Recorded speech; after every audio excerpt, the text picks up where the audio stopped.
الحمد لله وحده والصلاة والسلام على من لا نبي بعده اما بعد فاعوذ بالله من الشيطان الرجيم بسم الله الرحمن الرحيم اقرأ باسم ربك الذي خلق خلق الانسان من علق اقرأ وربك الاكرم الذي خلق علم بالقلم علم الانسان ما لم يعلم. ہمارا آج کا موضوع ہے رسول اکرم صلی اللہ علیہ وسلم بحیثیت معلم. حضور اکرم صلی اللہ علیہ وسلم کی بعثت کے آغاز اور سب سے پہلی وحی جو آپ صلی اللہ علیہ وسلم پہ نازل ہوئی، اس وحی کے الفاظ میں آپ صلی اللہ علیہ وسلم کو جو تعلیم دی گئی وہ یہ ہے کہ اقرأ باسم ربک الذی خلق، پڑھیے اپنے رب کے نام سے.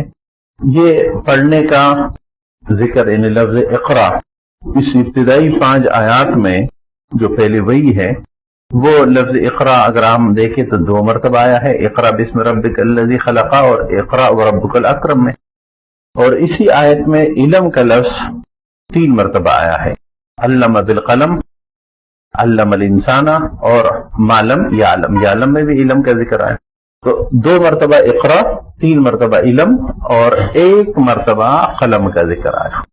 ان تمام چیزوں کو اگر ملا لیں، علم سیکھنے اور سکھانے، پڑھنے پڑھانا، اور قلم کے ذریعے، قلم علامت ہے ہر اس ذریعے کا جس سے علم منتقل ہوتا ہے، چاہے یہ تحریر کسی بھی زبان کی ہو، لکھا چاہے کسی بھی قلم سے جائے، لیکن تحریر علم کے ذرائع علم. ہم کہتے ہیں کہ یہ نمائندگی ہے 3 چیزوں کی. ایک ہے پڑھنا، یعنی کوئی تو پڑھے گا، اقرا، آپ صلی اللہ علیہ وسلم کو یہاں کہا جائے آپ پڑھیے، یعنی گویا اسٹوڈنٹ شاگرد ہوگا.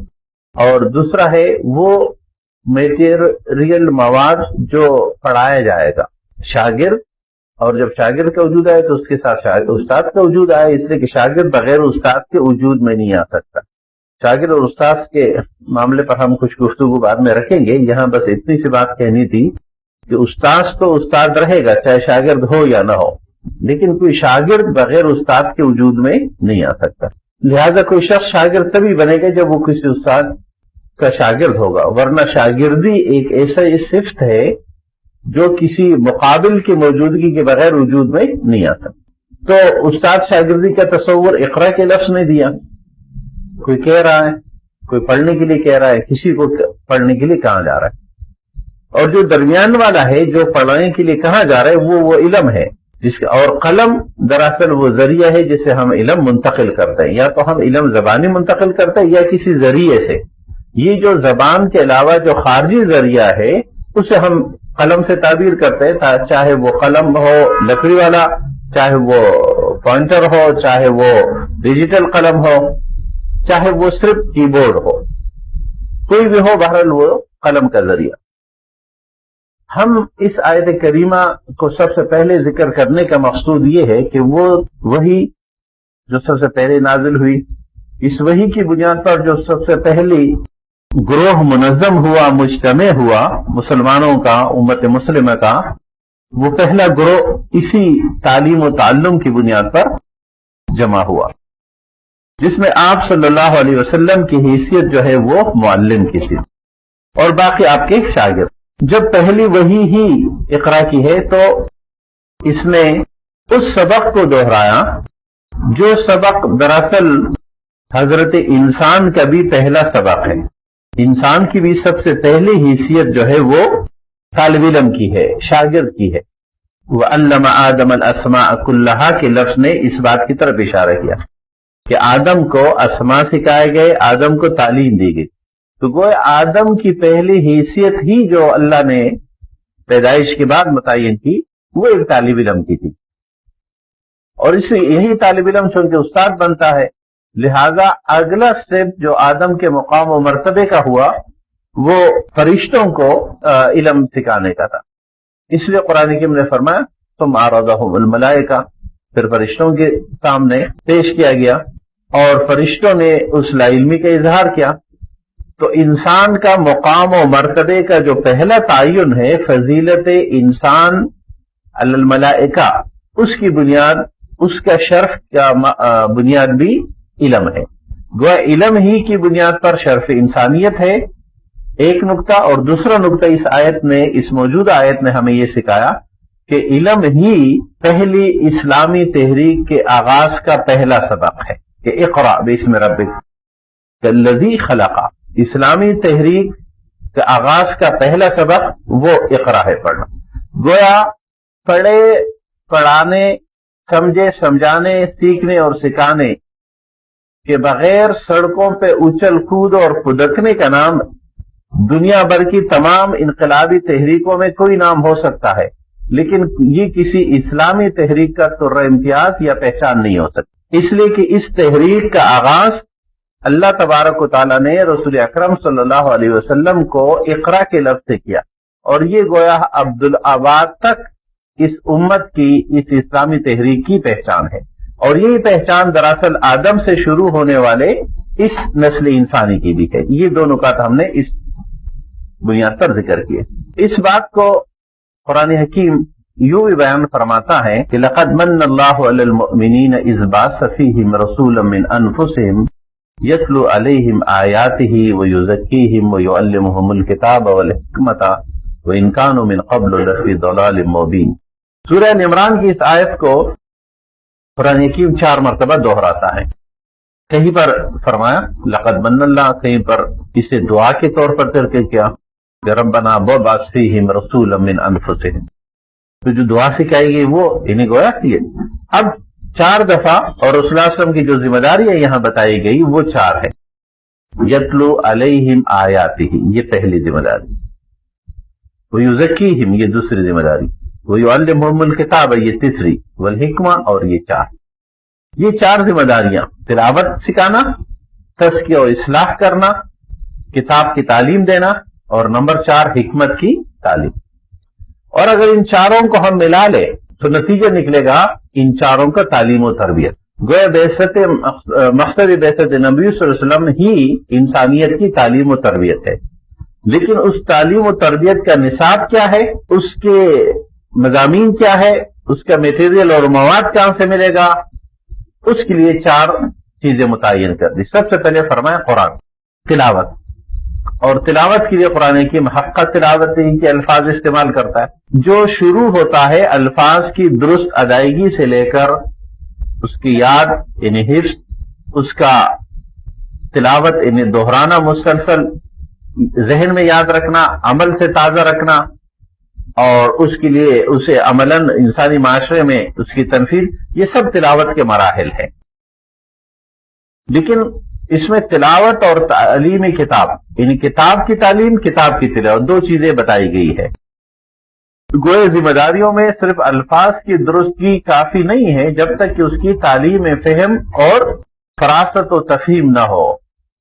اس لیے ہم اصول فقہ میں قرآن حکیم کی جو ڈیفینیشن بیان کرتے ہیں، اصولی ڈیفینیشن، تو وہ ہے القرآن هو اسم للنظم والمعنى جميعا، کہ قرآن حکیم اسم ہے، نام ہے کس کا، نظم اور معنی کا. نظم معنی الفاظ قرآن، آیات قرآن، متن قرآن. متن قرآن اور اس متن قرآن کے جو معنی ہیں اس کا نام قرآن ہے. ان دونوں کو اگر ایک دوسرے سے الگ کر دیا جائے گا کہ الفاظ تو وہی ہو جو قرآن کے ہے، لیکن معنی وہ ہو جو ہم میں سے کسی شخص کو یا ہم جو ڈکشنری کو میں ہے وہ ہے، اس کو لیں گے تو پھر یہ قرآن حکیم پورا نہیں ہے، آدھا ہے. اس لیے امت مسلمہ کا ایمان ہی یہ ہے کہ قرآن اپنے الفاظ اور معنی دونوں کے ساتھ نازل شدہ ہے. یہ نہیں ہے کہ صرف الفاظ نازل ہوئے ہیں. یہ تصور ہے عیسائی اور یہودیوں کا تورات اور انجیل کے بارے میں، کہ وہ کہتے ہیں کہ تورات اور انجیل صرف الفاظ اللہ کے ہیں، مفہوم اللہ کا ہے، الفاظ موسیٰ اور دیگر انبیاء کے ہیں. جبکہ اس کے بالمقابل مسلمانوں میں بنیاد ہی سے قرآن کی تعریف ہی یہ ہے کہ الفاظ اور معنی دونوں، جسے اصطلاح میں ہم کہتے ہیں قرآن حکیم منزل من اللہ ہے بے الفاظ ہی، ان الفاظ کے ساتھ ہی. اور مغرب میں فنڈامنٹلسٹ کا لفظ استعمال ہی اس عیسائی گروپ کے لیے ہوتا تھا جو اس بات کا دعوے دار تھا کہ بائبل بھی قرآن کی طرح منزل بے الفاظ ہی ہے من اللہ. تو اس نظریے کو، اس تصور کو سب مغرب نے، عیسائی دنیا نے ریجیکٹ کیا کہ نہیں، ایسا نہیں ہے. تو بعثت نبوی صلی اللہ علیہ وسلم کے جب بنیادی طور پر یہ مقاصد ہے تو یقیناً رسول اکرم صلی اللہ علیہ وسلم نے پوری زندگی اس مقصد کے حصول کے لیے صرف کیے، انہی مقاصد کو حاصل کیا. اور جب آپ صلی اللہ علیہ وسلم حجۃ الوداع پر مخاطب تھے ہمارے نمائندوں 1.25 لاکھ کے قریب مسلمان صحابہ سے، اور آپ فرما رہے تھے کہ میں نے اللہ کا پیغام پہنچایا، اور ہمارے نمائندے کہہ رہے تھے کہ ہاں ہمیں اپنے پیغام پہنچایا، اور رسول نے اللہ کو گواہ ٹھہرایا کہ اللہم اشہد، اے اللہ گواہ رہنا کہ یہ لوگ کیا کریں. تو آپ نے کیا پہنچایا تھا، کیا منتقل کیا تھا؟ یہ وہ قرآن اور اس کی تعلیم اور تربیت ہے جو آپ صلی اللہ علیہ وسلم نے منتقل کی.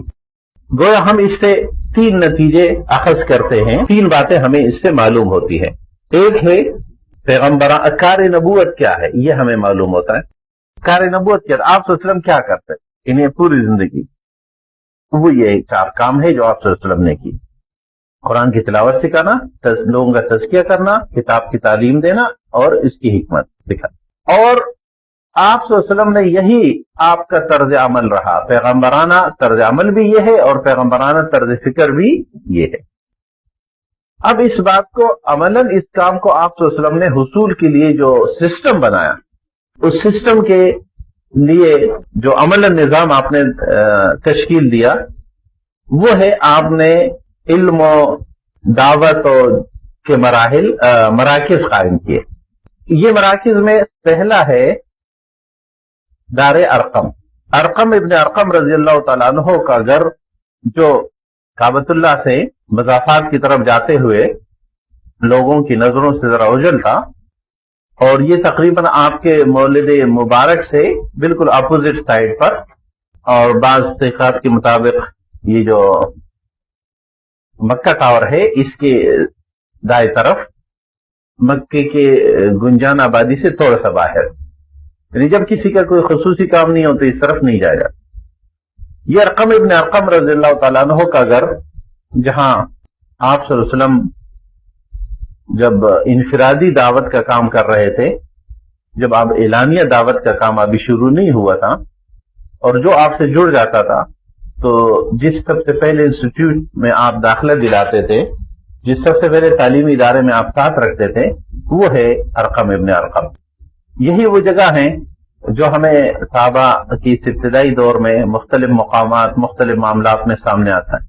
چاہے جب حمزہ ایمان قبول کر کے وہاں پہلے سے گئے ہو، چاہے حضرت عمر جب ایمان قبول کرتے ہیں جبکہ وہ نکلتے ہیں پہلے گھر سے حضرت رسول اکرم صلی اللہ علیہ وسلم کے قتل کرنے کے ارادے سے، لیکن جب پلٹتے ہیں تو آپ کو لے جایا جاتا ہے ارقم ابن ارقم کے گھر، اور وہاں آپ کی ایمان کی بشارت اور ایمان کا پہلا موقع جو ہے وہ یہی گھر ہے.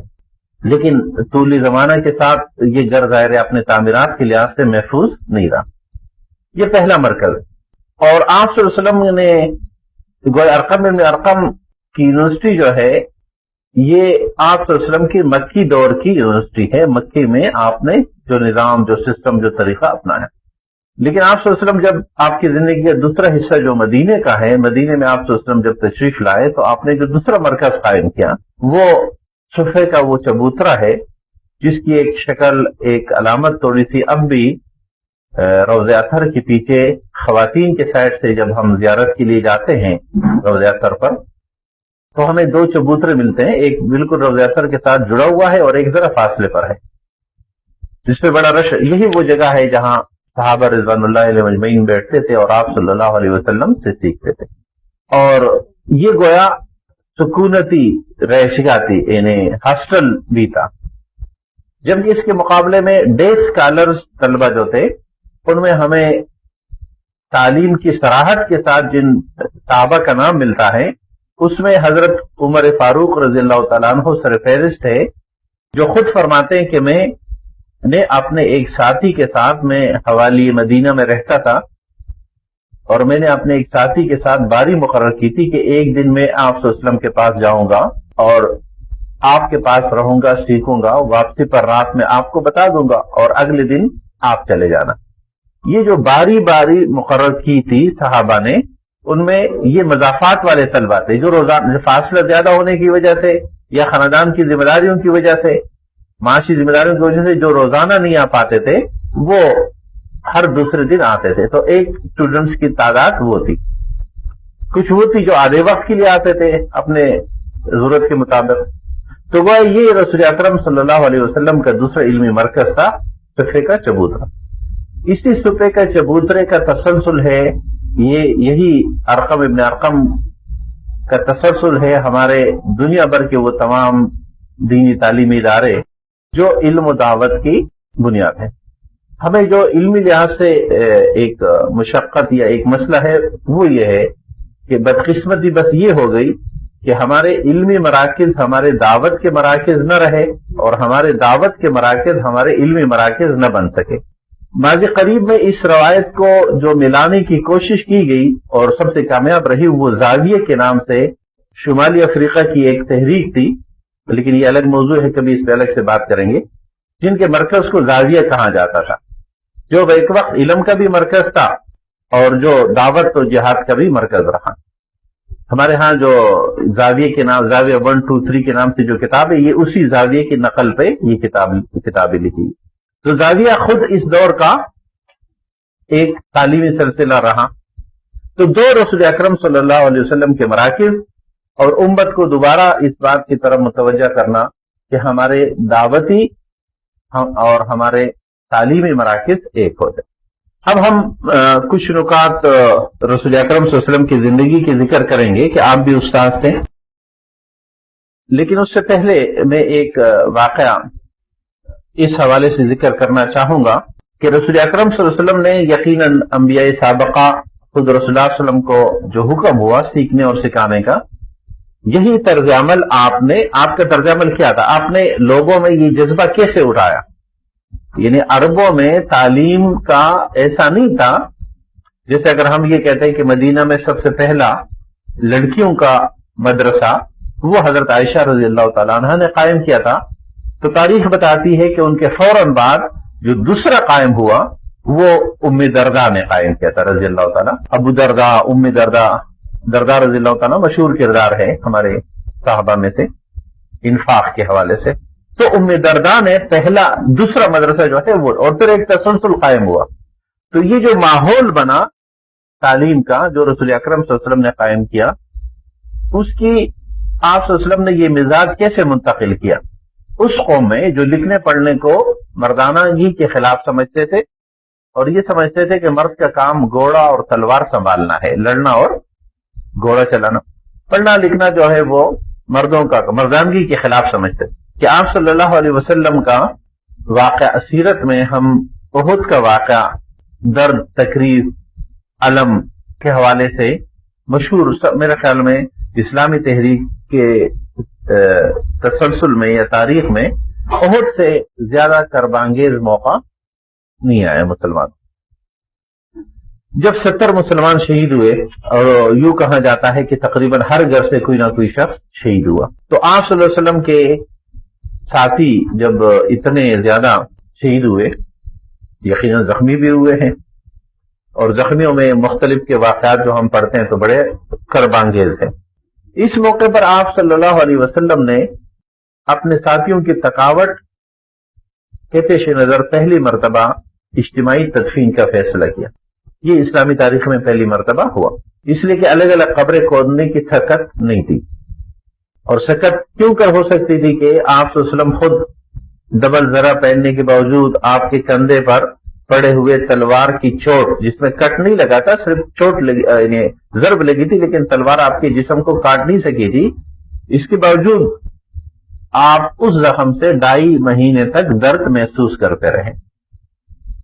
یہی وہ غزوہ ہے جس میں آپ کی جسمانی حالت یہ تھی کہ کندھے میں زخم، آپ صلی اللہ علیہ وسلم کے جسم مبارک میں زخم، اور آپ کے دانتوں کا شہید ہونا، آپ صلی اللہ علیہ وسلم کے چہرے مبارک میں لوہے کی کڑیوں کا دس جانا. اور ان کڑیوں کے دس جانے کی بڑی عجیب سی وہ ہے کہ یہ نکالی جو ہے وہ جس کیفیت میں کی گئی کہ ایک صحابی اسے نکالتے ہوئے جن کے اپنے دانت ٹوٹ پڑے، گر پڑے، جب انہوں نے ذرا پلاس یا ہیمر کا تصور نہیں تھا یا موجود نہیں تھا، یہ نہ آج کی طرح لاتے تو آپ کے رخسار میں دسے ہوئے کڑیوں کو صحابی نے دانتوں سے پکڑ کر جب نکالا تو ایک نکالتے ہوئے ان کا ایک دانت اور دوسرے نکالتے ہوئے ان کے 2 دانت شہید ہوئے. یہ آپ صلی اللہ علیہ وسلم کی جسمانی کیفیت تھی. آپ صلی اللہ علیہ وسلم کی اندرونی کیفیت کیا تھی؟ آپ کے چچا حمزہ رضی اللہ تعالیٰ عنہ کی شہادت کا عظیم شان سانحہ ہوا.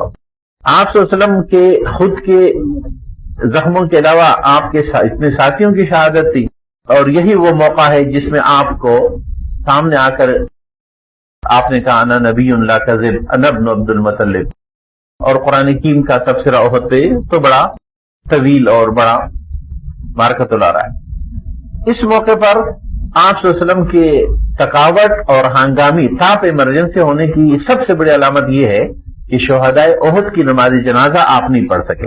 شہدائے احد کی نماز جنازہ آپ نے نہیں پڑھی. بعد میں کئی وفات سے چند دن پہلے، بیمار ہونے سے چند دن پہلے آپ قبرستان گئے، جنت البقیع بھی گئے، اور آپ احد کے شہداء کے قبرستان بھی گئے، اور وہاں پر آپ نے الوداعی دعا کی. اور جیسے امام بخاری کی حدیث کے الفاظ کہ گویا آپ کوئی شخص جب دوسروں سے الوداع ہو رہا ہو، اس طرح کی آپ نے دعا کی. اور احد کے شہداء کی وہاں آپ نے نماز جنازہ ادا کی 8 سال بعد.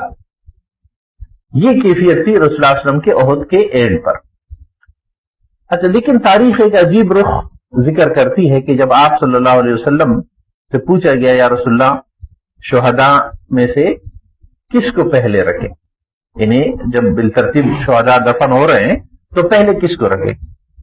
اب یہ شہداء کون ہے؟ اس میں مصعب بن عمیر بھی ہے، جن کے بارے میں آپ پڑھتے ہیں کہ رسول اللہ صلی اللہ علیہ وسلم کی آنکھوں سے آنسو روا تھے، اور آپ نے فرمایا یہ وہ ہے جن کی خوشبو کے لیے مکے میں مشہور تھے، جس راستے سے گزرتے. لیکن اب صحابہ کہہ رہے تھے یا رسول اللہ ایک چھوٹی سی چادر ہے، چہرے پر ڈالے تو پاؤں کھل جاتے ہیں، پاؤں پہ ڈالے تو چہرہ کھل جاتا ہے، کس پہ رکھے؟ تو آپ نے فرمایا چہرہ ڈانپ دو اور پاؤں پہ اذخر گاس رکھ دو. تو اب مصعب کی تاریخ پڑھے، مصعب کی قربانیاں. لیکن رسول اللہ صلی اللہ علیہ وسلم نے فرمایا جب آپ سے صحابہ نے پوچھا یا رسول اللہ کس کو پہلے رکھے، اب ممکنہ طور پہ آپ کا جواب یہ ہو سکتا تھا کہ جس نے اسلامی تحریک کے لیے سب سے پہلے لبیک کہا ہو، جو سابقون الاولون ہیں، ان میں سے جو شہید ہے اس کو پہلے رکھو. یہ بات درست ہوتی، لیکن آپ صلی اللہ علیہ وسلم نے ایسا نہیں فرمایا.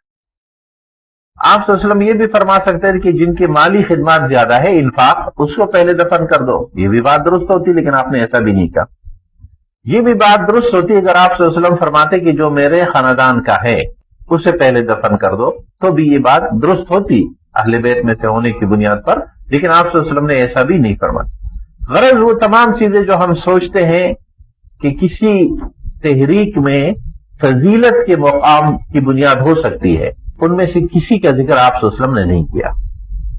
اچھا، یہاں پر یہ بھی یاد رہے کہ دنیا میں ایک اصول، ہم لیڈرشپ کی جتنے کورسز ہیں اس میں ہم ایک اصول سیکھتے ہیں کہ لیڈر ہنگامی موقعوں پر ہنگامی فیصلے کرتا ہے. ایمرجنسی کے موقع پر ایمرجنسی والے فیصلے ہوتے ہیں. لیکن رسول اکرم صلی اللہ علیہ وسلم کی سیرت کا یہ پہلو بڑا عجیب سا ہے کہ آپ نے کسی بھی موقع پر کبھی کوئی ایمرجنسی فیصلہ نہیں کیا. ہنگامی فیصلے، آپ کا ہر فیصلہ یوں لگتا ہے جیسے انتہائی مطمئن ترین شخص فیصلہ کر رہا ہے، اور یہ آپ کے اپنے آپ پر، نبوت پر، اللہ پر یقین کے اعتماد کی انتہا ہے. تو اس موقع پر اب کوئی بھی بات ہو سکتی تھی، لیکن آپ صلی اللہ علیہ وسلم نے فرمایا جو قرآن زیادہ جانتا ہے اسے پہلے دفن کر دو. قرآن، علم، تعلیم کی یہ فضیلت دنیا اس کی کوئی اور نظیر نہیں پیش کر سکتی. تو یہ آپ صلی اللہ علیہ وسلم نے صحابہ کے درمیان علم کا وہ مقام اور مرتبہ متعین کیا کہ جن تحریکوں، جن اجتماعیتوں میں انسان کا مقام و مرتبہ علم کی بنیاد پر متعین ہوتا ہے اور فضیلت پاتا ہے، وہی اسلامی تحریکیں آگے بڑھتی ہے اور کامیاب ہوتی. اگر اس کے بجائے کوئی اور ہو تو وہ اجتماعیتیں جو علم کی بنیاد پر نہیں بن پاتی، نہیں پروان چڑھتی، وہ آگے نہیں بڑھتی. اسی بات کو کہ رسول اللہ صلی اللہ علیہ وسلم کی یہ کیفیت کیسے تھی ہم سورہ عبسہ کے ان الفاظ سے جانتے ہیں. آپ صلی اللہ علیہ وسلم کا اپنے شاگردوں کے ساتھ رویہ، یہ آپ صلی اللہ علیہ وسلم کے بحیثیت استاد کے ایک بڑا عجیب سا ہے. اس پہ سب سے پہلے تو قرآن حکیم بات کرتا ہے. ہم جانتے ہیں یہ آیات عبداللہ ابن ام مکتوم رضی اللہ تعالیٰ عنہ کے بارے میں نازل ہوئے، اور قرآن حکیم نے ان آیات میں آپ صلی اللہ علیہ وسلم کو مخاطب کیا کہ ابسا و تولا، آپ نے تیوری چڑھائی، منہ موڑا، انجاءہ الاعمی، جب ایک نابینا آیا، وما یدرک لعلہ یزکا، آپ کو کیا پتا شاید یہ ہدایت حاصل کر پاتا، تزکیہ. پس منظر کا واقعہ یوں بیان کیا جاتا ہے کہ رسول اکرم صلی اللہ علیہ وسلم چند رؤسائے مکہ سے مخاطب تھے. اتنے میں عبداللہ ابن ام مکتوم کو پتہ نہیں تھا کہ آپ صلی اللہ علیہ وسلم کسی اور سے مخاطب ہے، اور آپ آئے اور آپ صلی اللہ علیہ وسلم سے پوچھنے لگے آپ کو یہ بات ناگوار گزری؟ آپ نے کوئی ایسا اظہار نہیں کیا جو عبداللہ کو پتہ چلے، یعنی شاگرد کو پتہ نہیں چل رہا ہے کہ میرا استاد ناراض ہو گیا، لیکن اللہ کو علم ہوا. اچھا، بظاہر آپ نے نہ کوئی لفظ کہا ہے نہ کوئی حرکت کی ہے، بلکہ صرف آپ کے چہرے انور کے سے تھوڑی سی تغیر آیا. اب ہم گویا ایک استاد سے ایک شاگرد نے پوچھا، موقع مناسب نہیں تھا، استاد نے جواب نہیں دیا، اور اس سوال کے اس موقع کو ناگوار سمجھا. قرآن حکیم نے اب یہاں شاگرد کوئی صلاحیتوں کے اعتبار سے جسمانی لحاظ سے کوئی بہت بڑا باصلاحیت شاگرد بھی نہیں ہے، مطلب کمزور ہے. اچھا، اور آپ صلی اللہ علیہ وسلم کی کوئی ذاتی غرض اور مقصد بھی نہیں، بلکہ دعوت اور تحریک ہی کے لیے آپ یہ سمجھ رہے تھے کہ اس وقت مجھے ان لوگوں سے بات کر رہا ہوں میں. اور یہ محفل کے سوال جواب کی نشست کے اصول کے خلاف بھی ہے کہ اگر استاد کی بول رہا ہے کسی اور سے اور درمیان میں کوئی سوال کرے. لیکن شاگرد کا عذر یہ ہے کہ اسے پتہ نہیں چلا کہ کوئی. لیکن اس معاملے کی اہمیت و نزاکت کو دیکھیے کہ اسے نمبر ایک اللہ تبارک و تعالیٰ نے قرآن کا موضوع بنا دیا، ورنہ یہ تو انسانی اجتماعی زندگی کے روزانہ کے معاملات ہیں. اس کو قرآن کا حصہ بنانا رہتے دنیا تک لوگ اسے پڑھتے رہے. کیا بسا و تولا، تو سوال پیدا کون کس نے کیا ایسا؟ تو گویا یہ واقعہ تو پس منظر میں صرف ایک بات کی تفہیم کے لیے ہے، دراصل تو یہ پیغام منتقل کرنا ہے کہ استاذ کا اپنے شاگرد کے ساتھ رویہ برتاؤ کیسے ہونا چاہیے. رسول اللہ صلی اللہ علیہ وسلم نے اس آیت سے یہی سبق حاصل کیا. آپ صلی اللہ علیہ وسلم نے، آپ بھی تو شاگرد تھے صلی اللہ علیہ وسلم، لہذا آپ صلی اللہ علیہ وسلم بعض روایت میں آتا ہے کہ کئی مرتبہ آپ نے جب آپ مدینہ سے باہر جاتے تھے تو عبداللہ ابن ام مکتوم کو آپ قائم مقام گورنر بنا کر جاتے تھے اپنی غیر موجودگی میں. جب سب لوگ آپ کے ساتھ لڑنے کے لیے کہ جاتے تو پیچھے جو ہے وہ خواتین رہتی تھی مدینہ میں یا معذور لوگ رہتے تھے، تو معذوروں میں آپ عبداللہ ابن ام مکتوم کو ذمہ دار بناتے تھے. ایک واقعہ شاید ہمیں ملتا ہے جس میں حضرت علی بھی اس موقع پر بیمار تھے اور حضرت علی بھی پیچھے آپ نے چھوڑا تو ان کو ذمہ دار بنا کر چھوڑا. اور رسول اکرم صلی اللہ علیہ وسلم روزمرہ کا رویہ کیا تھا؟ ہمارا عام رویہ یہ ہے نا کہ جب ہمیں کسی کی وجہ سے اگر ڈانٹ پڑ جائے تو ہماری نظروں میں وہ طالب علم ہمارا حریف بن جاتا ہے، ہم اسے یاد رکھتے کہ اس کی وجہ سے ہمارے ساتھ پرنسپل نے ایسا کیا تھا. رسول اکرم صلی اللہ علیہ وسلم نے کیا پوری زندگی کہ جب بھی یہ ام مکتوم آتے نابینا تو آپ صلی اللہ علیہ وسلم، اچھا عربوں میں ایک کلچر ہے کہ وہ جس کو پروٹوکول دینا چاہتے ہیں زیادہ مہمان کے طور پر یا بڑے کے طور پر تو اپنی چادر بچھا لیتے ہیں اس کے لیے، آئیے یہاں بیٹھیے. تو رسول اللہ صلی اللہ علیہ وسلم کے پاس جب بھی عبداللہ ابن مکتوم اس کے بعد آتے تھے تو آپ صلی اللہ علیہ وسلم اپنی چادر بچھاتے اور آپ کے الفاظ ہوتے مرحبا بمن ادبنی ربی، خوش آمدید، آئیے وہ شخص، وہ بندہ جس کی وجہ سے میرے رب نے میری تعدیب کی، جس کی وجہ سے میرے رب نے مجھے سکھایا. تو یہ اس سے جو اصول اخذ ہوا دینی لحاظ سے وہ یہ ہے، اور یہ بڑا اہم سوال ہمارے ہاں اٹھایا جاتا ہے کہ دینی تعلیم میں کس کا مرتبہ زیادہ ہے عند اللہ، استاد کا یا شاگرد کا؟ اس آیت کی روح سے ہمارے فقہا کا اس پہ تقریباً اتفاق ہے کہ دینی تعلیم میں استاد کے مقابلے میں یہاں قربانی کے لحاظ سے اس آیت کے روح سے طالب علم کا مقام بڑا ہے استاد. لیکن استاد کیا کرتے ہیں؟ استاد کو اس لیے سکھایا گیا کہ زندگی بھر طالب علم رہو تو تب یہ مقام تمہیں بھی حاصل ہوگا. تو یہ جو ہم سیکھتے ہیں کہ ہر شخص کو زندگی بھر طالب علم رہنا چاہیے، یہ بھی اس بات کی علامت ہے. یہ آپ نے نہیں سنا ہوگا کہ ہر شخص کو زندگی بھر استاد رہنا چاہیے. زندگی بھر طالب علم کا مطلب یہ ہے کہ زندگی بھر یہ سعادت اور یہ مقام حاصل رہے. امام بخاری رحمۃ اللہ علیہ نے اسی موضوع کو، اور میں آج تفصیل سے تو ہم امام بخاری کی کتاب علم کو نہیں لے سکتے، لیکن میری درخواست ہے کہ آپ کم از کم امام بخاری کی کتاب العلم کی فہرست یعنی عنوانات کو دیکھ لیں، تو آپ کو اندازہ ہوگا کہ یہ موضوع رسول اکرم صلی اللہ علیہ وسلم کی سیرت کا یہ پہلو کس طرح پھیلا ہوا ہے، کس طرح چھایا ہوا ہے، اور کس طرح سیکھنے کے قابل ہے کہ ہم اسے سیکھیں. امام بخاری فرماتے ہیں کہ موسیٰ علیہ السلام وقت کے نبی، وقت کا سب سے زیادہ جاننے والا، وہ جاتے ہیں خضر کے پاس. اس جاننے کا مطلب کیا ہے؟ نمبر 1 کہ جب پتہ چلا کہ مجھ سے زیادہ جاننے والا ہے تو موسیٰ چل پڑ. کون چل رہا ہے؟ پیغمبر چلتا ہے. یہ پہلا سبق ہے اس بات کا کہ جب اور جہاں ہمیں معلوم ہو کہ ہم نے کوئی ہم سے زیادہ جاننے والا ہے. اور پھر موسیٰ، امام بخاری نے اس حدیث کو 4-5 سے زیادہ عنوانات کے تحت ذکر کیا ہے، اور اسی ایک واقع موسیٰ سے کہ خضر کے ساتھ ملاقات کے لیے کہ موسیٰ علیہ السلام گئے، اور قرآن حکیم بھی اس کو تفصیل سے بیان کرتا ہے. آخر قرآن کو کیا ضرورت پڑی تھی کہ موسیٰ علیہ السلام کے داخلے کے وقت خضر نے شرائط رکھے تھے. یہ جو ہم داخلے کے وقت شرائط رکھتے ہیں نا، یہ سنت ہے اس وقت سے کہ استاد داخلے کی شرائط رکھتا ہے، یہ کرو گے یہ کرو گے. موسیٰ کو خضر کہہ رہے تم صبر نہیں کر سکو گے. موسیٰ پھر کہتے ہیں کہ ٹھیک ہے میں کوشش کروں گا، اور جب 3 دفعہ ڈسپلن کی خلاف ورزی کی تو اس کا اخراج کیا خضر نے موسیٰ کا. تو امام بخاری نے اور ہمارے ائمہ نے علم کے لیے جانا، شاگرد بننا، شاگردی اختیار کرنا، اور استاد کا رویہ اپنے شاگرد کے ساتھ وہ خضر اور موسیٰ کے واقعے سے بھی ظاہر کیا ہے اور سمجھایا ہے. اس پہ ہمیں اگر موقع ملے تو اس پہ ایک مرتبہ ہمیں مزید اس موسیٰ اور خضر کے واقعے کو پڑھ لینا چاہیے. امام بخاری ہی نے اس بات کو ایک مثال کے طور پہ میں ایک باب ان کا ذکر کرتا ہوں. امام بخاری نے باب قائم کیا 19واں، باب الخروج فی طلب العلم، علم کے لیے نکلنا. اور اس کے لیے انہوں نے فرمایا ورحل جابر بن عبداللہ مسیرۃ شہر الی عبداللہ بن انیس فی حدیث واحد، کہ جابر ابن عبداللہ 1 مہینے کا سفر کرتے ہیں، شام جاتے ہیں، اور وہاں عبداللہ ابن انیس رضی اللہ تعالیٰ عنہ سے ایک حدیث پڑھنے کے لیے.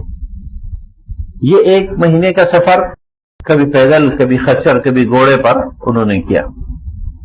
یہ ہے وہ ذوق جو احد میں رسول اللہ صلی اللہ علیہ وسلم کے طرز عمل سے صحابہ نے سیکھا، اور ان کا علمی ذوق اس طرح ہوا. آگے چل کر تو پھر اس کی بہت ساری مثالیں ملے گی. اس لیے ہم جو دعا قرآن سکھاتا ہے، اور یہ دعا دراصل قرآن حکیم نے رسول اکرم صلی اللہ علیہ وسلم کو سکھائی، جو ہماری آج کی دعا بھی ہے کہ ہم اسے یاد کریں. لیکن یہ دعا کی پوری آیت بڑی دلچسپ ہے. فتعالى اللہ الملک الحق ولا تعجل بالقرآن من قبل ان يقضى اليك وحيه وقل رب زدنی علما. بات اس سے پہلے قرآن کی ہو رہی ہے، بات اس سے پہلے قرآن سیکھنے کی ہو رہی ہے، بات اس سے پہلے یہ ہو رہی ہے کہ رسول آپ اجلت نہیں کرے قرآن کے بارے میں پورے ہونے سے پہلے. ہم قرآن محفوظ رکھیں گے، دوسرے کا قرآن کی میں فرمائیں بولا تحرک بھی لسانک لتعجل بہ. قرآن حکیم نے گوئی یہ بات کی، لیکن قرآن سیکھنے پہ آپ صلی اللہ علیہ وسلم کی توجہ کیسے ہوتی تھی کہ قرآن حکیم نے ان کو ایک دعا سکھائی کہ اب یہ قرآن آپ کے سینے میں محفوظ رکھنا ہمارا کام ہے. ہاں وقل رب زدنی علما، آپ یہ دعا کرتے رہیں کہ اے اللہ میرے علم میں اضافہ فرما. اور یہ دعا اللہ نے سکھائی، رسول اللہ صلی اللہ علیہ وسلم کو سکھائی، اور سکھائی کس کی؟ علم کی دعا. آپ صلی اللہ علیہ وسلم اور اس کو قرآن کا حصہ بنایا. گویا وہ سب دعائیں جو ہمیں قرآن سکھاتا ہے ان کا ایک الگ اسلوب ہے، لیکن علم کی دعا ایسی ہے کہ باقاعدہ رسول اللہ صلی اللہ علیہ وسلم کو اس کا حکم ہوا کہ آپ یوں کہیں. یہ اس کی تاکید بھی ہے اور اس کی ضرورت بھی ہے. اب رسول اکرم صلی اللہ علیہ وسلم کے لیے یا قرآن حکیم نے اساتذہ کے لیے جو رہنما اصول آپ صلی اللہ علیہ وسلم کی سیرت سے اور قرآن سے ہمیں ملتے ہیں. میں یہ آج کا موضوع ذرا متفرق نکات کے طور پہ ذکر کر رہا ہوں کہ ان میں سے ایک اصول یہ ہے کہ معلم جو ہے وہ صرف پڑھانے والا نہیں ہے، بلکہ یہ وہ مربی بھی ہے. صرف مواد میٹیریل 2 حرف منتقل کرنا، حروف شناسی سے آگاہی دینا، یہ معلم کا فرض منصبی نہیں ہے صرف، بلکہ قرآن حکیم نے اس کی وضاحت کرتے ہوئے فرمایا وَلَكِنْ كُونُوا رَبَّانِيِّينَ بِمَا كُنْتُمْ تُعَلِّمُونَ الْكِتَابَ وَبِمَا كُنْتُمْ تَدْرُسُونَ. کیا کہا جائے گا کہ تم سب رب کے ہو، ربانی بن جاؤ. اور یہ ربانی کوئی شخص کس بنیاد پر بن سکتا ہے؟ اسی سے جو لفظ ہم استعمال کرتے ہیں علماء ربانیین، یہ علماء ربانیین بنتے تعلیمی کتاب اور تدریس کی بنیاد پر، کہ جو لوگ تعلیمی کتاب کی ذمہ داری سے انجام دیتے ہیں، تدریس کرتے ہیں، وہی لوگ اگر سیرت و سنت اور قرآنی احکامات کو ملحوظ خاطر رکھے اور اپنے فریض منصبی کو سمجھے تو تب وہ مربی بن جاتا ہے. انہی کے لیے اصطلاح علماء ربانیین کی استعمال ہوتی ہے. حضرت عمر فاروق رضی اللہ تعالیٰ عنہ نے ایک موقع پر اسی بات کی وضاحت کرتے ہوئے فرمایا تعلموا العلم وتعلموا له السکینۃ والوقار. تعلم علم سیکھو، لیکن علم کیسے سیکھا جائے گا؟ اس کے لیے پہلے تعلموا له السکینۃ والوقار، اس کے لیے سکینت اور وقار سیکھو. علم کا لازمی خاصہ یہ ہے کہ وقار اور سکینہ، بردباری. وتواضعوا لمن تتعلموا منه، اور ان لوگوں سے کے لیے تواضع اختیار کرو، عاجزی اختیار کرو جن سے تم سیکھتے ہو. وَلِمَنْ تُعَلِّمُونَهُ، اور جن کو تم سکھاتے ہو. اب یہ بات بڑی عجیب ہے، اور یہی طر امتیاز ہے علماء ربانیین کا، کہ وہ اپنے آپ کو اپنے شاگردوں کے مقابلے میں کسی فخر، تکبر اور کسی عظمت کا کوئی خط سوار نہیں کرتے. اور یہ ایک بڑا دلچسپ وہ ہے کہ ہمارے تاریخ میں رسول اللہ صلی اللہ علیہ وسلم سے لے کر آج تک کی جو ہے کتنی مثالیں موجود ہے کہ لوگ اپنے اساتذہ کا احترام کتنا کرتے ہیں اور اساتذہ بھی اپنے طالب علموں کا خیال کتنا رکھتے ہیں. اور فرمایا وَلَا تَكُونُوا جَبَابِرَةَ الْعُلَمَاء، اور تم جو ہے جبر کرنے والے علماء مت بنو. یہ بات حضرت عمر فاروق رضی اللہ تعالیٰ عنہ جو فرماتے ہیں تو دراصل یہ سنت رسول یا رسول اکرم صلی اللہ علیہ وسلم کی زندگی سے اخذ شدہ ہے. حضرت عمر تو خود شاگرد ہی تھے، دیگر کے ساتھ آپ صلی اللہ علیہ وسلم کا رویہ کیا تھا ہم ایک مثال سے سمجھ لیتے ہیں. حضرت انس رضی اللہ تعالیٰ عنہ فرماتے ہیں کہ خدمت رسول اللہ صلی اللہ علیہ وسلم 10 سنین، میں نے 10 سال تک رسول اللہ علیہ وسلم کی خدمت میں گزارے. فواللہ ما قال لی اف قط، مجھے کبھی آپ نے اف نہیں کہا. ولم یقل لشیء فعلتہ لما فعلت کذا، اور کبھی بھی آپ نے یوں نہیں کہا جس کام کو میں نے کیا ہوتا کہ تو نے ایسا کیوں کیا. ولا لشیء لم افعلہ الا فعلت کذا، اور نہ کبھی آپ نے جس کام کو میں نہیں کیا ہوا ہوتا جو آپ نے کہا ہوتا کہ تم نے کیوں نہیں کیا. کیوں کیا، کیوں نہیں کیا، یہ دونوں باتیں آپ نے کبھی نہیں کہی مجھ سے. انس رضی اللہ تعالیٰ ظاہر کم عمر تھے، اس لیے آپ کے ساتھ تھے، یعنی حضور صلی اللہ علیہ وسلم کے گھر کے بھی اندر آتے جاتے تھے، اور بہت قریب رہے. ہم نے امت حضرت انس کے بہت مشہور ہے کہ حضرت انس رضی اللہ عنہ کے ذریعے ہم نے بہت ساری چیزیں جانی. لیکن یہ بات بڑی عجیب ہے کہ رسول اللہ صلی اللہ علیہ وسلم وہ کہتے ہیں مجھے رسول اللہ صلی اللہ علیہ وسلم کبھی نہیں ڈانٹا. اب یہ کیا اس وجہ سے تھا؟ غلط فہمی ہمیں یہ ہوتی ہے کہ ہو سکتا ہے انس بڑے سمجھدار لڑکے تھے، کبھی کوئی غلطی نہیں کرتے تھے.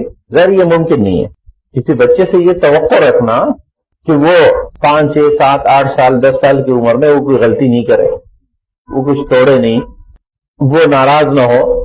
لیکن کمال، اب سوال یہ ہے کہ یہ کمال انس کا ہے یا یہ کمال رسول اکرم صلی اللہ علیہ وسلم کا؟ یہ ہے بحیثیت معلم رسول اللہ علیہ وسلم کا رویہ اپنے ماتحت لوگوں سے، اپنے شاگردوں سے. اور یقیناً انس شرارتیں بھی کرتے ہوں گے جیسے ہر بچے کا یہ حق ہے. تو یہ ایک ایسا عجیب پہلو ہے کہ میرے خیال میں اس کی کوئی اور مثال اس اعلیٰ درجے کی کہ 10 سال کے دوران ہو اور ایسا کچھ نہ ہو جائے، ایسا نہیں. لیکن رسول اللہ علیہ وسلم کی یہ بات صرف حضرت انس کے ساتھ نہیں تھی، بلکہ حضرت عائشہ فرماتی ہے قالت ما ضرب رسول اللہ صلی اللہ علیہ وسلم شیئا قط بیدی ولا امرأة ولا خادما. رسول اللہ علیہ وسلم نے کبھی بھی کسی خادم یا عورت پہ ہاتھ نہیں اٹھایا، اور آپ صلی اللہ علیہ وسلم کی زندگی میں کتنی مرتبہ بہت تکلیف دہ مراحل آئے، لیکن آپ صلی اللہ علیہ وسلم نے اپنے اس رویے کو اپنے شاگردوں کے ساتھ برقرار رکھا. اور غصہ آنا، جسے آپ صلی اللہ علیہ وسلم غصہ بھی ہوئے، آگے چل کر امام بخاری رحمہ اللہ ایک باب قائم کرتے ہیں کہ کوئی حق کی بات، دین کی بات، یا استاد غصہ ہو سکتا ہے یا نہیں، استاد ڈانٹ سکتے یا نہیں. امام بخاری نے اس پہ باب قائم کرتے ہوئے فرمایا کہ رسول اکرم صلی اللہ علیہ وسلم نے دیکھا کہ جلدی کی وجہ سے عصر کی نماز نکل رہی تھی، جلدی تھی، صحابہ نے جلدی پاؤں دھونے کے بجائے بس تھوڑا سا مسا سا کر لیا پاؤں کو، دھوئے صحیح طریقے سے نہیں. آپ صلی اللہ علیہ وسلم نے بلند آواز سے کہا ویل للعقاب من النار 3 مرتبہ. امام بخاری نے اس حدیث سے یہ استدلال کیا ہے کہ کبھی غلطی پر رسول اکرم صلی اللہ علیہ وسلم غصہ بھی ہوئے. یہ الگ بات ہے کہ آپ اپنے غصہ، جیسے آپ صلی اللہ علیہ وسلم کے ڈانٹ میں ایک پہلو یہ تھا کہ آپ کسی کو انفرادی طور پر نہیں ڈانٹتے تھے، کسی کی غلطی بھی ہوتی تھی تو اجتماعی طور پر بات کر دیتے تھے. جیسے یہاں بھی آپ صلی اللہ علیہ وسلم نے اس صحابی کا نام نہیں لیا جس نے کی ایڑیاں چھوٹ گئی تھی دھونے سے. دوسری اسی حوالے سے رسول اکرم صلی اللہ علیہ وسلم کی ایک مثال ہم سورہ احزاب کی آیت نمبر 28 اور 29 کو جسے عام اصطلاح میں آیت تخیر کہتے ہیں، جس میں رسول اکرم صلی اللہ علیہ وسلم نے جب اپنے ازواج مطہرات سے علیحدگی اختیار کی تھی اور بہت بڑا مسئلہ بن گیا تھا، اور رسول اللہ صلی اللہ علیہ وسلم نے اس موقع پر جب یہ آیت تخیر نازل ہوئی کہ آؤ تمہیں اگر دنیا چاہیے تو میں تمہیں طلاق دے دیتا ہوں، جاؤ اپنے گھروں میں، ازواج مطہرات کے لیے قرآن کریم نے کہا. تو آپ صلی اللہ علیہ وسلم نے یہ وہی پہلے ازواج مطہرات کو جمع کیا اور ان سے کہا کہ میں تمہیں ایک بات کہہ رہا ہوں لیکن ابھی فیصلہ نہیں کرنا، پہلے اپنے گھر والوں سے مشورہ کر لینا. اور پھر یہ سورہ احزاب کی 2 آیات جو ہے 28 اور 29 کہ اگر تمہیں دنیا چاہیے تو پیغمبر کے پاس تو دنیا نہیں ہے، یہاں تو ایسی ہی زندگی گزرے گی. امام مسلم نے اس حدیث کو کتاب الطلاق میں ذکر کیا ہے، اور اس میں جو حدیث ہے وہ جابر بن عبداللہ کی ہے. تو اس موقع پر رسول اکرم صلی اللہ علیہ وسلم نے جو الفاظ اپنے لیے استعمال کیے وہ یہ ہے وَلَٰكِن بَعَثَنِي مُعَلِّمًا مُيَسِّرًا، مجھے اللہ تبارک و تعالیٰ نے آسانیاں پیدا کرنے والا معلم بنا کر بھیجا. یعنی اسٹوڈنٹ کو یہ کہنا کہ ابھی فوراً فیصلہ نہیں کرنا، پہلے اپنے گھر والوں سے مشورہ کر لو. تو یہ وہ آیت یہ رسول اللہ صلی اللہ علیہ وسلم کے اسلوب ہے کہ ایسا نہ ہو کم عمری کی وجہ سے، جذباتی ہونے کے لحاظ سے یہ لوگ ابھی فوراً کوئی فیصلہ کر لیں اور بعد میں پریشان ہو. یہی جو ماحول رسول اکرم صلی اللہ علیہ وسلم نے، جو ماحول آدم سے شروع ہوا، آدم اور فرشتے سے شروع ہو کر اب تک جاری، اسی میں احترام استاد کتنا آپ صلی اللہ علیہ وسلم نے سکھایا. ہم اس پر پہلے یہ والا واقعہ لے لیتے ہیں، پھر اس کے بعد یہ والا. عبداللہ ابن عباس رضی اللہ تعالیٰ عنہ رسول اکرم صلی اللہ علیہ وسلم کے فرسٹ کزن، وہ مدینہ میں ابی رضی اللہ تعالیٰ عنہ کی گھر دروازے پر بیٹھ جاتے تھے. مٹی اڑ رہی ہے، پسینہ آ رہا ہے، اور مٹی اور پسینہ چہرے پر جو ہے وہ ایک تیز جماتا جا رہا تھا. کافی عرصے کے بعد، دیر کے بعد حضرت ابی نکل آئے تو عبداللہ ابن عباس نے سلام کیا. پہلے پہچانا نہیں، جب انہوں نے بات کی تو تب انہوں نے پہچانا تو فرمایا یہ بنا ام رسول اللہ صلی اللہ علیہ وسلم، اے رسول اللہ علیہ وسلم کی تزاد بھائی، آپ آئے اور میرے دروازے پر بیٹھے رہے، مجھے بلاتے ہیں، میں نکل آتا بٹھاتا.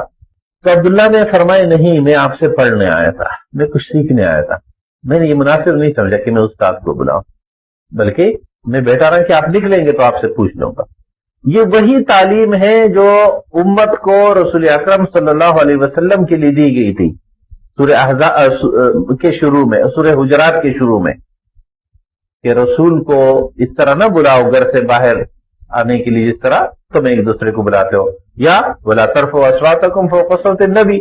تو یہ دراصل آپ کی معلمانہ حیثیت کی بنیاد پر تھا. اس لیے ہمارے محدثین اس بات کو لکھتے ہیں کہ آج بھی حدیث رسول کی محفل دراصل محفل رسول صلی اللہ علیہ وسلم ہے. لہذا حدیث کی محفل میں کوئی شخص حدیث پڑھنے والے سے، یعنی استاد سے، اپنی آواز بلند نہیں کرے گا، اس لیے کہ یہاں تو زبان ہو سکتا ہے کسی کی بھی ہو، لیکن بات تو رسول کی ہے. تو جب بات رسول کی ہے تو مقام اور احترام بھی رسول کا ہے، اس لیے کہ معلم اعظم صلی اللہ علیہ وسلم تو آپ تھے. تو یہ وہ طرز عمل تھا. اسی کا اب عبداللہ کے ساتھ ایک واقعہ ہے کہ یہ ایک اور صحابی زید بن ثابت، یہ بڑے صحابہ تھے اور عبداللہ تو کم عمر تھے. تو ایک دفعہ ایک موقع پر مدینے میں زید بن ثابت نے نماز جنازہ پڑھائی. جب واپسی کے لیے ایک سواری لائی گئی کہ زید اس پہ سوار ہو، تو عبداللہ ابن عباس آگے بڑھے اور سواری کی رکاب تام لی. تو اب زید بن ثابت رضی اللہ عنہ نے فرمایا کہ ارے آپ تو ہمارے اہل بیت ہے، اہل بیت کا احترام دار ایمان کا حصہ ہے. تو انہوں نے اس کو مناسب نہیں سمجھا کہ رسول اللہ صلی اللہ علیہ وسلم کے جزاد بھائی جو ہے وہ میرے لیے سواری بٹھائے اور مجھے سوار کرائیں. تو ابن عباس نے ایک عجیب سا جملہ کیا کہ نہیں، ہاکذا یفعل بالعلماء والکبراء، کہ علم والے اور بڑے لوگوں کے ساتھ ایسا ہی کیا جاتا ہے. یہ وہ رویہ تھا جو ان دونوں نے اختیار کیا. اور اس موضوع پر اس طرح کی کئی ساری مثالیں اور وہ موجود ہے کہ آپ صلی اللہ علیہ وسلم کے خود اور آپ نے جن لوگوں کو تیار کیا ان کا معلم کا کردار کیا تھا. میں یہاں امام بخاری کے کچھ عنوانات آپ سے شیئر کروں گا اس بنیاد پر کہ ہمیں آپ صلی اللہ علیہ وسلم کے بعثت معلم کردار کے مختلف رخوں کا پتہ چلے. جیسے ہم جانتے ہیں رسول اللہ صلی اللہ علیہ وسلم نے سمر باللیل سے منع فرمایا، رات میں دیر تک جاگنے سے. عربی میں ہمارے ہاں بھی قصہ خوانی ہوتی ہے نا، نانی اماں جو ہے وہ عشاء کے بعد کہانی سناتی ہے. تو رسول اللہ صلی اللہ علیہ وسلم نے رات میں کہانیاں سنانے سے، بیٹھے رہنے سے، گپے ہانگنے سے منع فرمایا اور تعلیم دی کہ عشاء کی نماز کے فوراً بعد سویا جائے. یہ جو ہم 2 بجے سے جاگتے ہیں یہ ہمارے کیپٹلسٹ اثرات ہے. کیپٹلزم کے اثرات یہ ہے ہم چاہے بھی تو نہیں سو پاتے، تبھی تو تہجد اور فجر کی نمازوں کی کیفیت بن جاتی. اب امام بخاری نے سوال یہ اٹھایا کہ کیا رسول اللہ صلی اللہ علیہ وسلم کی یہ جو رات میں جلدی سونے کی تعلیم ہے، کیا یہ تعلیم یہ سیکھنے سکھانے پر بھی لاگو ہوگی؟ تو امام بخاری نے باب قائم کیا اور اس میں ان احادیث کو ذکر کیا کہ نہیں، کئی موقعوں پر ایسا ہوا ہے کہ رسول اللہ صلی اللہ علیہ وسلم اگر جاگے ہے تو آپ نے سکھانے کے لیے تو جاگنے کی اجازت دی، پڑھنے اور پڑھانے کے لیے تو اجازت دی، اس کے علاوہ اجازت نہیں ہے. ٹاک شو سننے، حالات حاضرہ پر تبصرہ کرنے کے لیے عشاء کے بعد جاگے رہنا یہ سنت رسول کے خلاف، یا اور بھی کوئی وجہ ہو، شادیوں کے لیے بھی جاگنا. لیکن ہم ظاہر معاشرہ ان چیزوں میں سنت کی بات نہیں کرتا. ہاں، مسجد کے اندر کے لیے ہم سنت کی تعلیم کے پہ عمل پیرا ہونا چاہتے ہیں.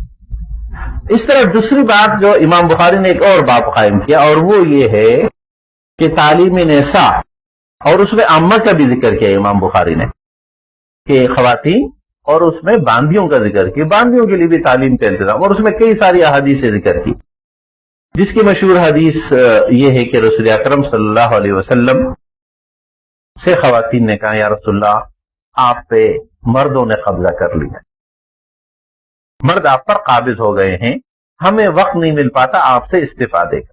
تو رسول اکرم صلی اللہ علیہ وسلم نے الگ وقت مقرر، اور ایک موقع پر آپ نے پہلے خود آپ مخاطب ہوئے، پھر آپ کا یہ خیال ہوا کہ خواتین تک بات نہیں پہنچ سکی تو آپ خواتین کے پنڈال میں الگ تشریف لے آئے، اور حضرت بلال فرماتے ہیں میں آپ کے پاس تھا، آپ نے بات کی، دین کی تعلیم دی، اور اس کے بعد خواتین آپ کو مختلف انفاق کرنے لگی، تو میں نے اپنی چادر اٹھائی اور چادر کی ایک جولی بنائی اور خواتین اپنی اپنی زیورات پھینکنے لگی اس میں. تو یہ رسول اکرم خواتین کے لیے الگ مقرر کرنا وقت. اسی سے عبداللہ ابن مسعود کی ایک اور حدیث پر امام بخاری نے باب قائم کیا ہے جس کو ہم یہاں ذکر نہیں کر سکے، کہ کیا تعلیم کے لیے اوقات متعین ہو سکتے یا نہیں. ہر وقت جس سیکھنے کا حکم ہر وقت ہے تو کیا ہر وقت سیکھا جائے گا؟ تو امام بخاری نے باب قائم کیا کہ نہیں، علم میں نوبت ہوتی ہے، اور اس میں ایک تو حضرت عمر اور ان کے ساتھی کے واقعہ میں پہلے ذکر کیا، وہ حدیث ذکر کی کہ حضرت عمر اور ان کے ساتھی نمبر بائی نمبر آتے تھے. اس طرح فرماتے ہیں کہ ایک دفعہ عبداللہ ابن مسعود رضی اللہ تعالیٰ عنہ سے سند صحیح کے ساتھ کہ عبداللہ ابن مسعود رضی اللہ تعالیٰ عنہ سے ہم نے عرض کیا کہ آپ ہمیں روزانہ پڑھائیں، روزانہ درس دیں. تو عبداللہ ابن مسعود نے فرمایا میں روزانہ نہیں پڑھاؤں گا، جیسے کہ ہمیں رسول صلی اللہ علیہ وسلم نے بھی روزانہ نہیں پڑھا. اور کیوں نہیں پڑھا؟ رسول اللہ صلی اللہ علیہ وسلم کے الفاظ نقل کیے کہ کراہیت السامہ، کہ کہیں ایسا نہ ہو کہ تم اکتا جاؤ. روزانہ پڑھ کر یا زیادہ پڑھ کر، ہم جو لوگ ہر وقت سکھاتے نا، جو بھی مل جائے اس کو سکھانا شروع کر دیتے، پھر اس آدمی سے لوگ دور ہٹتے ہیں کہ یار یہ ہر وقت جو ہے پڑھاتا رہتا ہے. تو رسول اللہ صلی اللہ علیہ وسلم نے ایسا بھی نہیں کیا. جہاں یہ محسوس کیا کہ لوگوں کو پریشانی ہو رہی تو آپ نے وقت مقرر کیا. تو یہ جو تعلیم کے لیے ٹائم پیریڈ ہے، کبھی صبح کبھی شام کبھی 2 دن کی کلاس کبھی 2 دن بعد کی کلاس، یہ سب امام بخاری نے ثابت کی ہے رسول اللہ صلی اللہ علیہ وسلم کی زندگی سے. امام بخاری رحمۃ اللہ نے ایک اور باب قائم کیا ہے، ایک ہی حدیث ہے جس پر انہوں نے کئی سارے ابواب قائم کیے. ایک باب سوال کرنے کے لیے قائم کیا، طرف الامام مسئلۃ، امام کا ایک سوال پیش کرنا اپنے ساتھیوں کے درمیان تاکہ ان کی امتحان ہو جائے کہ وہ کتنا جانتے ہیں. اور سوال کیا تھا آپ صلی اللہ علیہ وسلم نے فرمایا ایک درخت ہے اور وہ درخت سدا بہار ہے، وہ درخت مسلمان کی طرح ہے. عبداللہ ابن عمر فرماتے میرے دل میں آیا کہ میں کہہ دوں کہ یہ کھجور ہے، لیکن میں خاموش رہا. اپنے ابو بڑے لوگ تھے صحابہ، میرے ابو اور سب بیٹے تھے. امام بخاری نے اس پہ باب قائم کیا کہ اس کا مطلب یہ ہے کہ اسلامی تحریک کا ذمہ دار امام وہ اپنے شاگردوں سے پوچھے گا تاکہ پتہ چلے کہ کچھ جانتے بھی ہے یا صرف زندہ باد مرد آباد کے نعرے لگاتے ہیں، کچھ پڑھتے وڑھتے بھی ہے یا صرف زندہ باد مرد آباد کے نعرے لگاتے ہیں. تو آپ صلی اللہ علیہ وسلم نے یہ اور اس سوال پہ ایک اور باب امام بخاری نے قائم کیا اسی حدیث پر کہ، اور اس میں فرمایا کہ حضرت عمر نے فرمایا، یہی حدیث جو ہم نے عمر کے پہلے ذکر کی، اسی حدیث کا حوالہ دیتے فرمایا کہ حضرت عمر نے کہا تھا کہ پڑھو، اور الفاظ انہوں نے یہ ذکر کیے تعلموا قبل ان تسودوا، علم حاصل کرو اس سے پہلے کہ تم بڑے بنا دیے جاؤ. تو امام بخاری فرماتے ہیں میں کہتا ہوں کہ وبعد ان تسودوا، کہ بھائی اگر کسی وجہ سے حادثے کے لحاظ سے تم لیڈر بنی گئے ہو، بڑے بنی گئے ہو، تو اگر پہلے نہیں پڑھ، عمر نے تو فرمایا بننے سے پہلے پڑھ لو، سیکھ لو، جان لو، اس لیے کہ رسول اکرم صلی اللہ علیہ وسلم کی تحریک وہ علم کی تحریک. امام بخاری فرماتے میں کہتا ہوں کہ اگر کسی وجہ سے، جیسے اجتماعیت میں یہ ہوتا ہے کہ نالائق جو ہے وہ آگے بڑھ جاتا ہے، تو امام بخاری رحمۃ اللہ فرمایا کہ میں کہتا ہوں کہ اگر پہلے موقع نہیں ملا تو اب کچھ نہ کچھ تو پڑھ لو. اس طرح امام بخاری نے یہ آواز بلند کرنے اور غصہ کرنا، غضب، غصہ اور آواز بلند کرنے کے لیے امام بخاری نے الگ الگ ابواب قائم کیے، جس میں رسول اللہ صلی اللہ علیہ وسلم کی ان حدیث کو ذکر کیا جس میں آپ صلی اللہ علیہ وسلم غصہ ہوئے.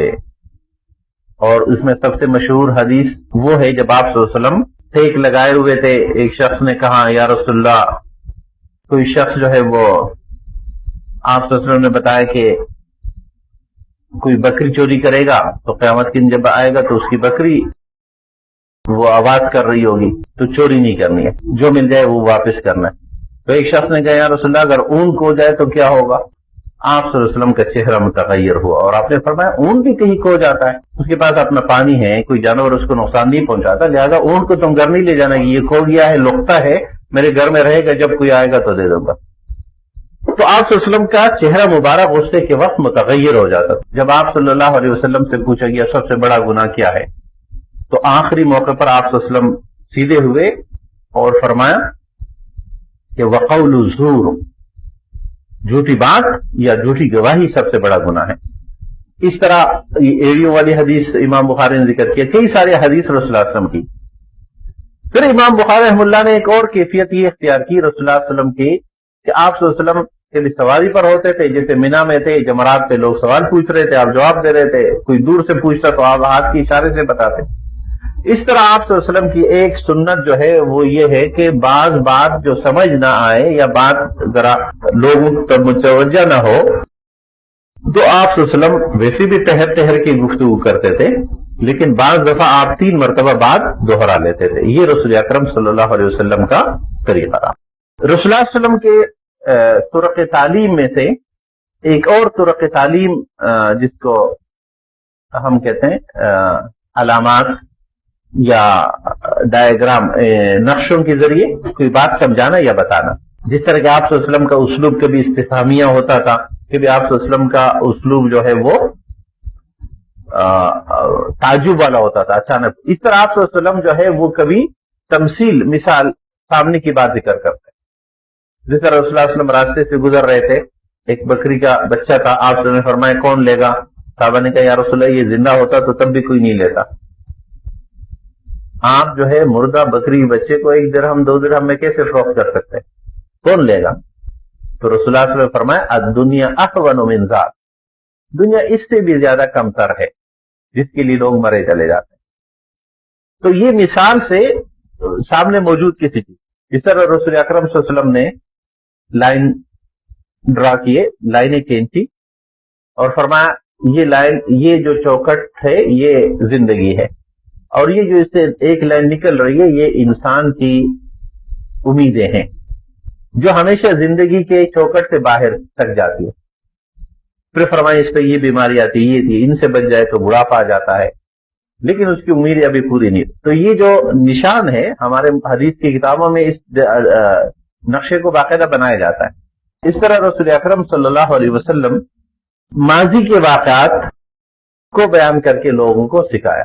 تو یہ سب رسول اکرم صلی اللہ علیہ وسلم کے مختلف طریقے رہے، ہم نے آج ان کے مختلف عملی حدیثوں کے بجائے جو ان کے نتائج تھے اس پہ گفتگو کی۔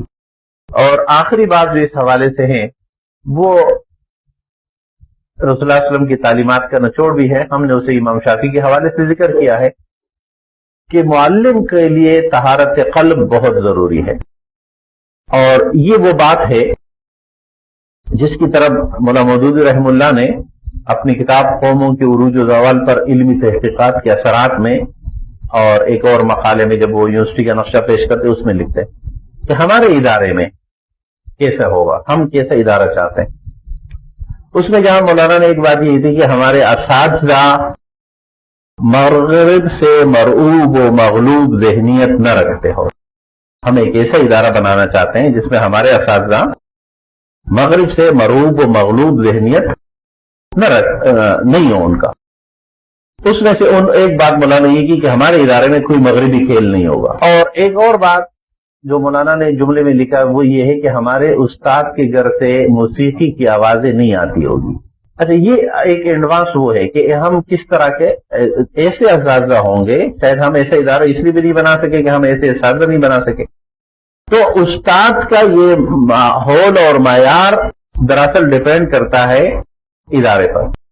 جب ہم رسول اکرم صلی اللہ علیہ وسلم کے بعثت معلم کردار پڑھتے ہیں تو ہم وہ ادارہ چونکہ بنانا چاہتے ہیں جس طرح کے ادارے آپ صلی اللہ علیہ وسلم نے امت کی تشکیل کی، اور اس کے لیے یہ ضروری ہے کہ ایسا ہو۔ اس لیے کہ آج ارقم ابن ارقم، دار ارقم اور صفے کا ڈیزائن ہم کاپی نہیں کرتے، یعنی دنیا اس وقت آکسفورڈ کو آکسفورڈ کی عمارت کی ڈیزائننگ سے نہیں جانتی۔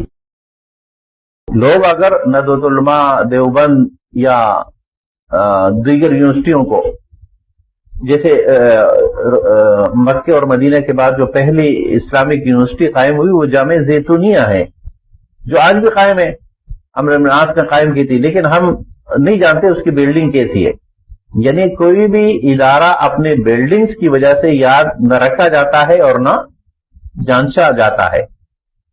اصل میں تو اس ادارے سے نکلنے والی پروڈکٹ جو ہے وہ پہچان بنتی ہے، جیسے کہ ہم علی گڑھ کی تعمیرات کے بارے میں نہیں جانتے، لیکن ہم جانتے ہیں علی گڑھ کے لوگوں نے کردار ادا کیا۔ اس حوالے سے جو سب سے اہم بات ہے وہ یہ ہے کہ کوئی بھی نظام تعلیم، کوئی بھی معلم نظریے کے بغیر نہیں ہو سکتا۔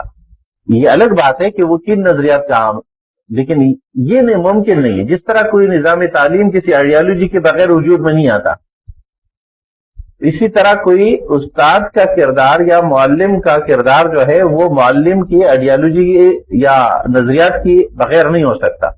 اس لیے آخری بات جو اس حوالے سے ہے وہ امام شافعی کی یہ بات ہے کہ وہ کہتے ہیں میں اپنے استاد وکی کے پاس گیا اور میں نے اپنے کمزور حافظے کی شکایت کی، تو وکی نے مجھے کہا، امام شافعی نے اپنی اس بات کو ایک شعر میں کہا ہے کہ شکوت الی وکیع سوء حفظی، میں نے وکی سے شکایت کی اپنے حفظ کی، ذہنی یاداشت کی کمزوری کی، فارشدنی الی ترک المعاصی، تو انہوں نے مجھے ہدایت کی کہ تم گناہ چھوڑ دو، اور وذاک ان حفظ العلم فضل، اور یہ اس لیے کہ علم کا یاد جو ہے یہ اللہ کا فضل ہے، وفضل اللہ لا یؤتی لعاص، اور اللہ کا فضل گناہگار کو نہیں ملتا۔ بس آخری بات اس پہ وہ کہ ہمارے ہاں جو بالعموم ہم مختلف ایسی چیزوں میں الجھ جاتے ہیں جس سے دین کی خدمت نہیں ہو پاتی۔ ہاں وقتی طور پر ہم بہت سارے سقراطیہ بقراطیہ بول دیتے ہیں. تو ہمارے اکابر اور خود رسول اللہ صلی اللہ علیہ وسلم کا طریقہ یہ رہا. اگر ہم آپ پوری سیرت کو دیکھیں کہ رسول اللہ صلی اللہ علیہ وسلم نے کوئی متنازع امور اپنے طلبہ کے سامنے نہیں چھیڑے, ہمیشہ ان کو خلص تعلیم دیتے رہے. متنازع امور سے مراد یہ نہیں کہ دین کے حریفوں کا ذکر نہیں کیا, مسلمانوں کے اندر کی کسی بھی معاملے کو آپ صلی اللہ علیہ وسلم نے ہمیشہ جو ہے وہ حل کیا. چاہے وہ جب صحابہ میں یہ بات پھیلی کہ حنین کے غنائم جو ہے وہ صرف مکے والوں میں بڑھ گئے, مہاجرین کو نہیں ملے, اور مہاجرین میں شدید اضطراب پیدا ہوا, تو رسول اللہ صلی اللہ علیہ وسلم نے سب انصار مدینہ کو جمع کیا اور انہوں نے فرمایا کہ تمہیں یہ پسند نہیں ہے کہ لوگ تو اونٹ اور بیڑ بکریاں لے کر جا رہے ہو اور تم رسول کو لے کر جا رہے ہو. تو اپنے اسٹوڈنٹس اور اس میں مسائل کو اس طرح حل کرنا تاکہ ایک بڑے مقصد کے لیے سب یکسو ہو سکے. واخر دعوانا الحمدللہ رب العالمین.